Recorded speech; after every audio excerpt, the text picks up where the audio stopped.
Salutations, respected viewers. This is George from Ireland.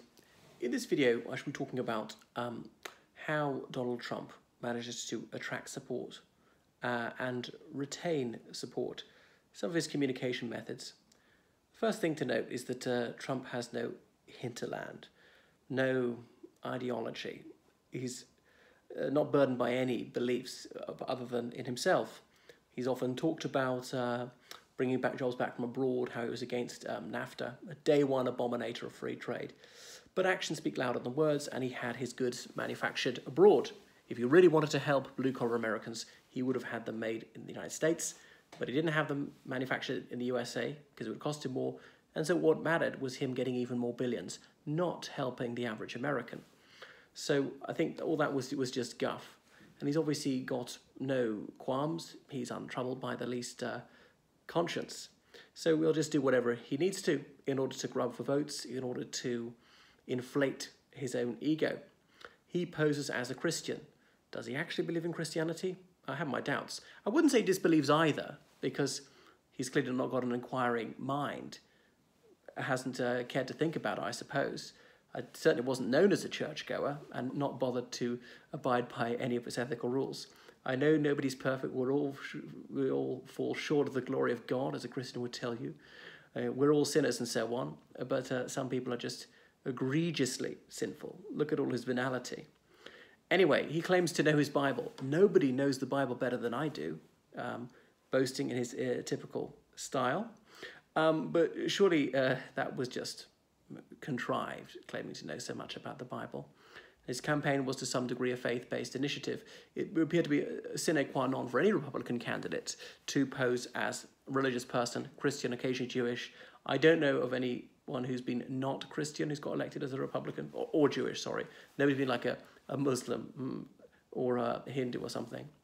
So he's no biblical scholar. I think that is beyond dispute. Love your neighbor as yourself, except Mexico. I suppose that'd be how he'd quote the good book. Trump is as far from Jesus as can be imagined. He's got no humility. He's certainly not self-effacing. No asceticism. Now, I know that's not vital to Christianity, but if you're trying to be Christ-like, you'd be like that. I'm certainly not like that. So I think Trump's not so big into fasting, especially during Lent. It reminds me of that book of the Bible, vanity, vanity, all is vanity. Well, that'd be Trump all right.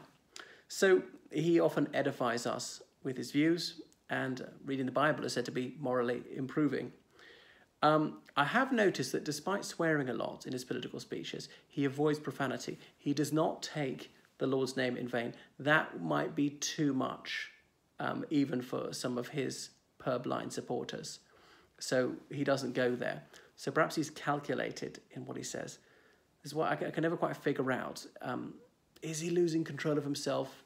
Is this just, verbal diarrhea when he spews out things? But the things he espouses, he doesn't appear to believe, but perhaps he's deliberately holding back from taking the Lord's name in vain.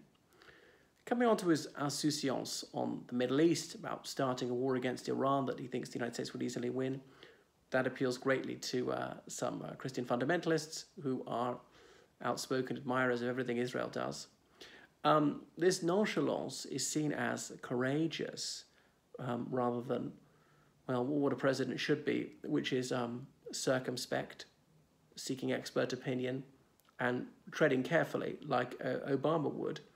So, and Trump's let it all hang out there style, his shooting from the lip, and his verbal outbursts, they contrast very sharply with Obama. And Obama, he comported himself with a dignity that it would profit Trump to study. And Trump's got no depth or subtlety to him. He's bereft of all social graces, as well as not realizing that situations are very complex and he thinks it's always very straightforward. He offers you binary choices in a very complex world. And his sort of black and white attitude, his categorical approach to things, appeals very greatly to people in Fox who like to divide the world into good and evil is most people. Evil is, every country outside the USA, just about, barring Israel, perhaps. So Sean Hannity is a publicist for Trump, Hannity, who's a journalist and not a journalist at the same time, a bit like Trump, was briefed about the killing of Khashoggi and then was not briefed about the killing of Khashoggi. So for Fox and friends, virtue is toughness, as in cruelty, injustice. That's what they consider to be tough. So Hannity is now a key Trump consigliero. So as for all this virility, how about Trump's fake tan? Is that manly?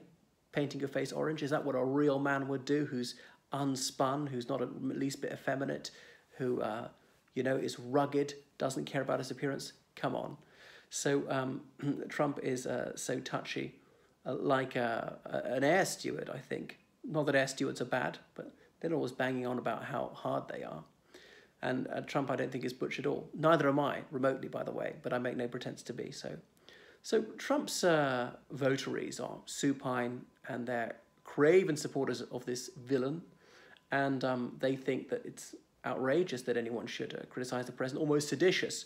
Of course, when Obama was in office, they considered that their constitutional right to excoriate the president, and indeed it is, and it's right that they should execrate the president and say how damnable he is. That's what a free country is. But when their chap is in the Oval Office, they consider it revolting that anyone should hold the president to account. They don't want his countless lies to be scrutinized. So Trump is like someone who's leading a cult. Believe me, trust me, I guarantee, I promise you, these are some of his catchphrases. And as I alluded to earlier, he's Manichaean, which plays very well with some Christian fundamentalists. It's good versus evil. But it's almost like good and evil have swapped places. So Trump is good, is he? Trump, who boasted he would use outright torture, far worse than waterboarding, in his own words. Trump, who said he would deliberately kill the relatives of terrorists, as in he would deliberately kill civilians. A baby, a nonagenarian, he would purposefully target that civilian. Not kill them as collateral damage, not as a byproduct, but on purpose. That would be a textbook definition of evil. So Trump is rebarbative, but he's good, is he? Despite promising to do things which are outright evil. And again, it's like truth and lies have swapped places. And that's what troubles me, thinking, will he do some permanent damage with his outright assault on truth and constantly telling out and out lies. So his supporters have suspended their disbelief, and they've chosen to switch off their critical faculties when it comes to Trump. Now, I know that there are clever fools, and you'll get those believing in any ideology. It's often pointed out that some people who are highly academic can have moral blind spots, can have a cognitive bias, and believe in certain mumbo-jumbo, some ludicrous ideology, because of their greater ability to reason, to come up with complex arguments. They can use this casuistry to block out unwelcome information and to bolster their bogus beliefs. All right, I get that, but Trump doesn't command much support amongst the erudite. It's mostly amongst the misinformed and the not at all informed who are his supporters.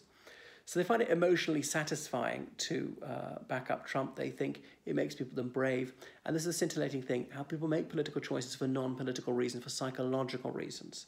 Because they're sheepish, they like following the crowd, they think it gives them security, they think it makes them tough, it makes them patriotic, makes them moral. They even like the clothes he's wearing. It's about style, not substance, not about actual policies. And you'll get some of that with the Democrats amongst all political parties. But I think amongst the Republican Party currently, this is particularly true. So there's a sense of belonging which they find so alluring. And people crave community when they live in an increasingly atomized society. And it's little wonder that Fox News is his most vociferous cheerleader. It's as plain as the nose on my face that Fox News is not a news channel. Whilst, yes, occasionally it does state some facts, really it's a public disinformation broadcaster. Sean Hannity saying he was unlawfully surveilled by the Obama administration, never repeated that one. Or lies of omission, not saying that Michael Cohen was his lawyer, things like that. All this drivel about the caravan, which has suddenly been dropped like a stone, or the notion that Obama was not a born citizen. So I can see how it was wrong the other way around 20 years ago, when some newspapers were too close to the Clinton White House, and certain publications became almost a house journal of the Clinton administration. You might say, oh, why you're always monstering Trump? You don't savage Hillary Clinton, do you? No, I don't attack Hillary Clinton so much because she's not the president and has not expressed any desire to contest elected office again, holds no public office. She's yesterday's woman. In fact, she's probably a spent force before she stood for the presidency. And okay, she pipped him at the post in the popular vote, but she was a lamentable choice. Who else has Trump picked as a spokesman? That Popinjay, Scaramucci. It was hilarious. Nominative determinism, Scaramucci by name and a Scaramouche by nature, if you know a bit about Commedia dell'arte. So Trump has the best people, as he often assures us, but he picked someone who was a babe in the woods. In media terms, this chap had no media experience whatsoever, so necessarily he was out of his depth. He was a Wall Street insider, so much for draining the swamp. So Trump just acts on instinct all the time. He goes with his gut. And this is what's so worrying when he has to deal with highly complicated issues, such as the Middle East situation, what to do about Iran, Syria, Iraq, and elsewhere. And the watchword of American policy in the Middle East for decades have been things like stability, security, but there's no plan here. You know, attacking a stable country like Iran would be the worst thing to do, be opening a Pandora's box. Security, Iran's not threatening American security. Iran doesn't have any soldiers within 10,000 miles of the United States. Sorry, it might be less, more like 6,000 miles. But whereas the United States has got troops on a few sides of Iran, who's threatening whom? So you want to attack Iran, which is abiding by the agreement, and you want to suck up to North Korea, which is breaking the agreement. That's Trumpian logic for you. So a Faustian pact has been forged between Saudi Arabia and Israel, and this doesn't seem to trouble Trumpsters who are railing against Islamic extremism, and yet their hero Trump is cozying up to the absolute ruler of the most extremist Islamic country in the world, Saudi Arabia. So Saudi Arabia and Israel to become blood brothers to attack Iran. So the Israelis making an agreement with the Saudis, it's like they sold their soul to the devil. Saudi Arabia, a country where the government promotes the protocols of the Elders of Zion, this vicious anti-Jewish trope, this forgery, claiming that Jews are trying to enslave the world and all sorts of ghastly things like that. So it's disgusting. Now, I know war makes strange bedfellows and compromises have always got to be made, but this really takes the biscuit. So the Saudis won't even print the word Israel in their country. I lived there as a child, and I remember buying a dictionary, an atlas, and the name Israel was blacked out with a marker pen. They'd gone to the trouble of hiring someone to do that. Even the name Jerusalem had been blanked out. It has to be called Al-Quds Al-Arabi. Likewise in the index.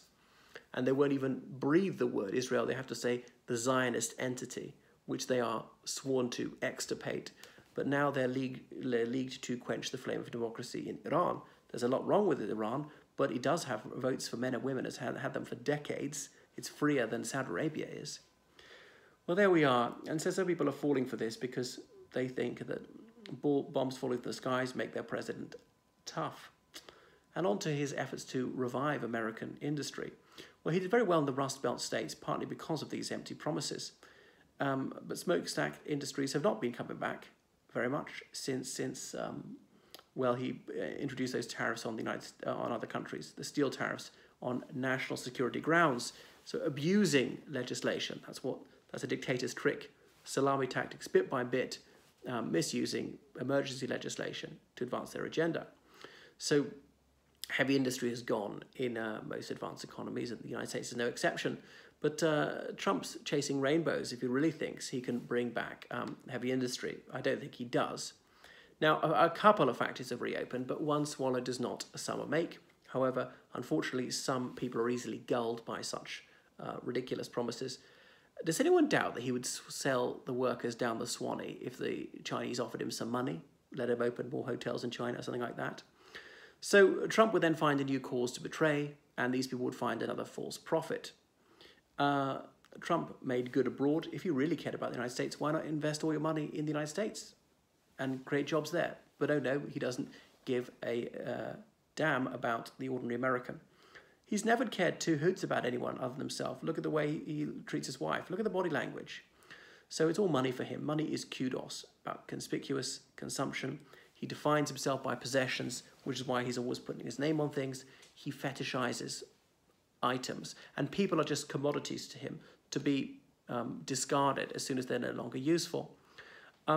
So what happened to his Christianity? My kingdom is not of this world.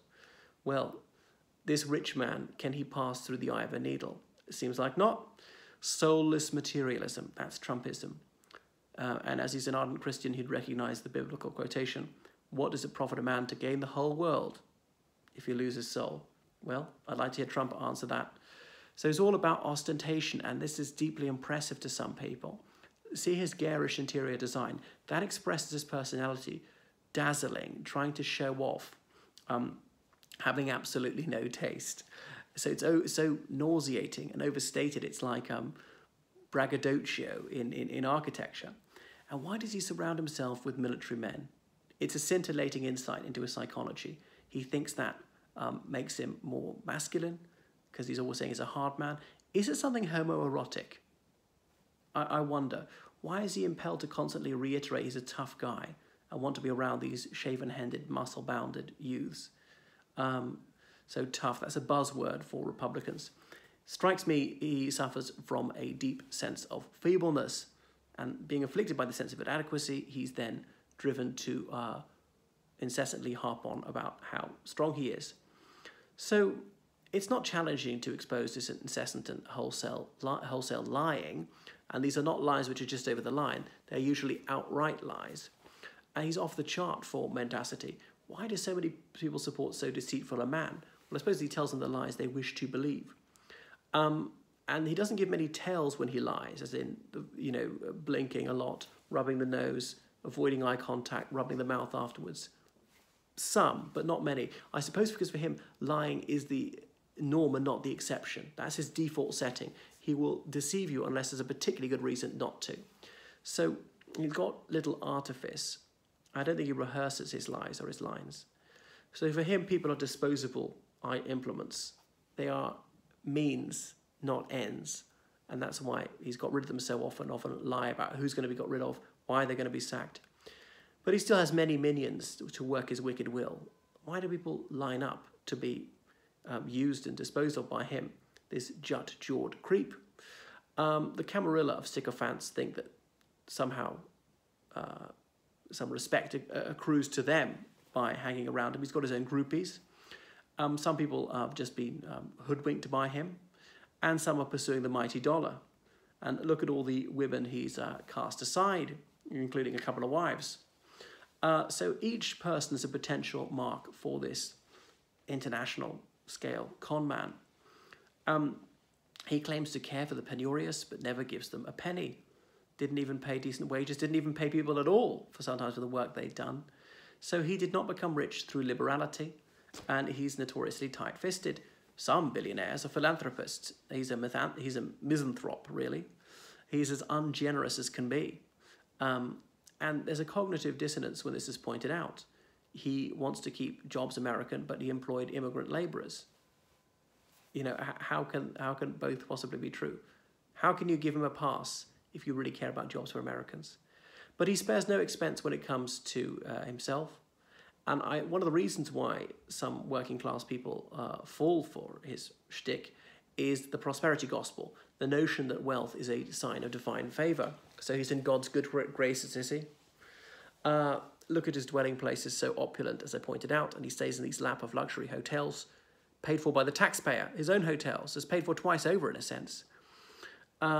Anyway, a lot of his supporters come from the same demographic who make such easy prey for televangelists, and now they're subject to the depredations of Trump, donating to him, and he didn't self-fund his campaign. That was another whopper of a lie. They see him as the new Messiah, perhaps, or leading them to the promised land of bringing back factories. So weak-minded people are easily fooled by chaps like this. They're very credulous people. I mean, it's an open goal to convince those who are determined to be convinced.